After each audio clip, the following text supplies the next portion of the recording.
From galaxies to microbial colonies, we know the existence of various autonomous systems in nature. Is it not surprising that these systems, dealing with so many unpredictable forces and uncertainties, do not fall apart? What is holding them together? Inertia. Complex systems in nature reach inertia when all the forces influencing the system balance out. In man-made systems, we call this balancing out governance. The aim of governance is to balance out the influence and accountability of the participating members in a system. For decentralized finance or DeFi platforms to scale as autonomous systems, that is, to gain inertia, robust governance structures are required. The governance is required to balance out the influence and accountability of all the stakeholders.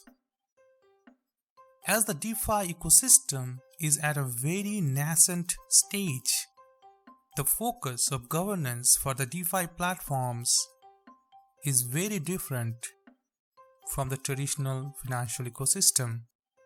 The DeFi ecosystem originated as an escape from the limitations posed by the traditional financial institutions. The limitations included the regulatory limitations. The growth of the DeFi ecosystem can be to some extent attributed to regulatory arbitrage. Regulators are still lagging in defining regulations for the DeFi platforms. But as the DeFi ecosystem grows and becomes structurally significant, it will attract regulatory interventions. The International Financial Stability Board released a discussion paper on the financial stability implications of DeFi in response to a proposal made by the Japanese G20 presidency of 2018 FSB plenary meeting. We can say that the DeFi ecosystem has some regulatory debt which it needs to pay sooner or later. This leads to the first governance hurdle, the implementation of regulations. By design, DeFi systems lack the checks that intermediaries put in place in the traditional financial system.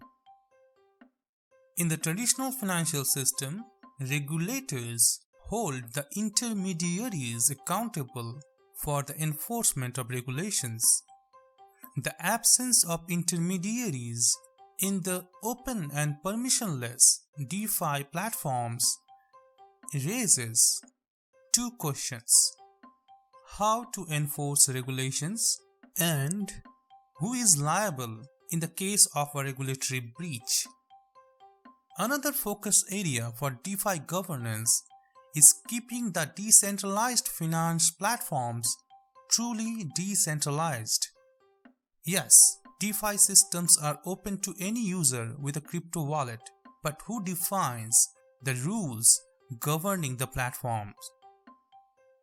There are various kinds of decentralization: decision-making decentralization, risk-taking decentralization, and record-keeping decentralization. Decentralization in decision-making means users, even the small users of the platform, take part in the decision-making regarding the structure and the processes of the DeFi platforms.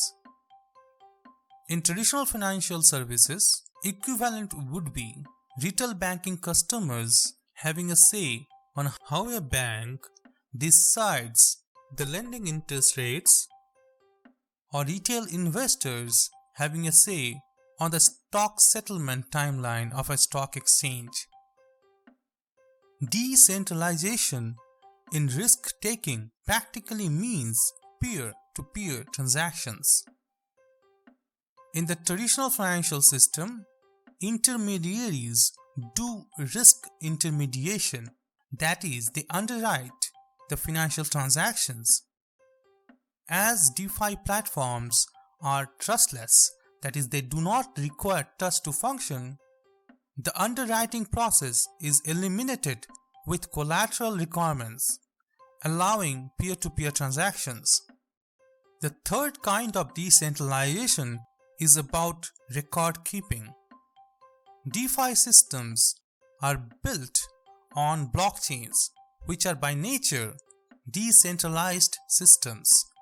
Decentralization of record keeping makes access to records open for users and increases the transparency of the processes. Now let us dig a little bit deeper into different kinds of governance systems emerging in the DeFi ecosystem. The governance systems in DeFi can be broadly classified into three groups: centralized governance, partially decentralized governance, and decentralized governance. In the case of centralized governance, the operators of the platforms decide on the changes in the system, and the other stakeholders, including the users, have practically no say. The centralized governance can be by the founders of the platform or a council of experts and stakeholders established for the governance. In the case of partially decentralized governance, users and other stakeholders may raise governance proposals and vote, but the operators may retain effective veto power through the highly concentrated voting power, or with no formal obligation to implement a proposal. In decentralized governance, decisions move fully to a community of token holders through the establishment of a decentralized autonomous organization, or DAO. DAO participants vote on changes to the protocol and are aligned through token incentives and rules written into smart contracts. Governance decisions are executed as blockchain transactions, enforced through the consensus mechanism on the settlement layer. The implementation of proposals on DAO is fairly automated. The primary tools for decentralization of governance in DeFi are governance tokens. Governance tokens are tokens that developers create to allow token holders to help shape the future of the protocol. So basically, governance tokens allow the token holders to influence the DeFi systems. Governance tokens can give the token holders rights to raise a change proposal, vote for a proposal, or delegate some other DeFi members to vote for a proposal on behalf of the token holder. But governance tokens can also be traded openly and can be priced independently of other cryptocurrencies traded or used on the DeFi platform. The governance of the DeFi ecosystem is evolving. One of the major focus areas of DeFi governance going forward is to keep the DeFi systems truly decentralized. As mentioned before, there are three kinds of decentralization. Decision-making decentralization, that is, even the small users can have a say about the structure of the platform.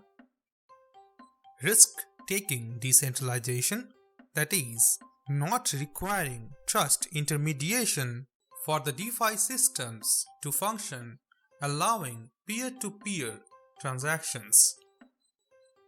Record keeping decentralization on blockchain, allowing greater transparency.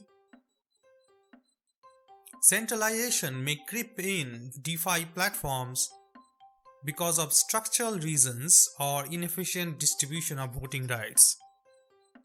Let's talk about structural centralization first. Structural centralization arises due to the faulty design of the governance system. The governance system deals with who can raise a change proposal, who can vote on a proposal, and how the proposal, if approved, is implemented. Barriers to decentralization can arise if small token holders face barriers to raise change proposals or vote, existence of some kind of veto in the governance mechanism, an unfair proposal approval mechanism that requires too few votes for approval, encouraging collusion, and no surety that an approved proposal will be implemented. Another source of centralization in decision-making process is the inefficient distribution of voting rights. For example, top 10 holders of UNI tokens hold more than 50% of the tokens. Top 10 holders of Aave tokens hold around 70% of the tokens. Top 10 holders of the MKR tokens hold more than 45% of the tokens, and the top 10 holders of the COMPS tokens hold around 60% of the tokens. The reason for such concentration of voting rights can be many. Distribution of large amounts of tokens to the founders, developers, and venture capital firms can be one reason. The dominance of few large enterprise players on the platforms can be another reason. This kind of high concentration of voting rights can result in various issues. One such example is Uniswap governance voting in October 2020. Lending platform Dharma brought a proposal to lower the tokens required to raise a proposal on Uniswap platform. Another part of the proposal was to lower the votes required to pass a proposal. At that point, Dharma held 15 million UNI tokens. Before the proposal, holders of at least 1% of the delegated tokens, 10 million tokens at that time, could raise a proposal, and a quorum of 4% or 40 million tokens was required to pass a proposal. Dharma proposed to lower the threshold to 0.3% and 3%. The controversy was that lowering the quorum would increase Dharma's influence over the Uniswap protocol significantly and threaten the decentralized structure of the protocol. The DeFi governance systems are still evolving.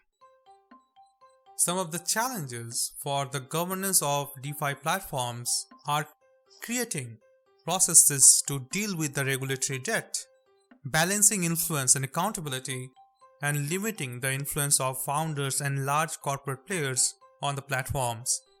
At the end of the day, a well-functioning system is a well-designed system and a well-balanced system.